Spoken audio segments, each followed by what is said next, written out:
फरीदाबाद लगोट सजन मीरवाणी में चांडिया बिरादरी जी ॿिनि धुरियुनि में हलंदड़ पुराणो तकरार ॿीहर तेज़ थी वियो आहे। जवाबदारनि गोली हणी सुधीर चांडियो वल्द अलाबख्श चांडियो खे सख़्त ज़ख़्मी करे फरार थी विया। अहिड़े वाक़े ऐं जवाबदारनि जी गिरफ़्तारी लाइ वारसनि गुलाम अली चांडियो, उमेद अली चांडियो, ज़ुल्फ़कार चांडियो, इमामुद्दीन चांडियो, अलाबख्श चांडियो ऐं ॿियनि फरीदाबाद में एहतिजाजी मुज़ाहिरो करे धरणो हयो। टायरनि खे बाहियूं ॾिनियूं वयूं, जंहिंजे करे रोड ब्लॉक थी वियो, जंहिं सबबु गाॾियूं जूं ड्रिकी क़तारूं लॻियूं। इन मौक़े ते मुज़ाहिरीन चयो त असांजा मुख़ालिफ़ धुर मोहम्मद अली चांडियो, उमेद अली हलां करे अची घरनि में गोलियूं हणी असांजे नौजवान सुधीर चांडियो खे ज़ख़्मी करे विया आहिनि। जवाबदार धुर बाअसर आहे। असां ग़रीब मिसकीन पोरियत आहियूं। असां मथां हमिलो कंदड़नि जवाबदारनि खे गिरफ़्तार करे कानून जे कटहरे में आणे जवाबदारनि ते केस दाख़िल करे असां सां इंसाफ़ कयो वञे। होॾां फरीदाबाद SHO मुनवर चांडियो धरणे वारे हंधि पहुची ॻाल्हियूं करे धरणो ख़तमु कराए छॾियो आहे। असां हिकु भेरो ॿीहर ॿुधायो त फरीदाबाद में चांडियनि जे झेड़े में ज़ख़्मी थियल नौजवान जे वारसनि टायरनि खे बाहियूं ॾेई एहतिजाजी मुज़ाहिरो करे धरणो हयो आहे। जवाबदार जेके बासरनि उहे माना आया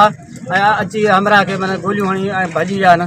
हींअर ताईं असां थाणे ते विया आहियूं, कंहिं को बि अमलदार जेको असांजी को तदारक नथो थिए ऐं हींअर ताईं उते चढ़ी माना न विया आहिनि। जवाबदार जेके आहिनि उहे सरेआम घुमी रहिया आहिनि हथियार खणी।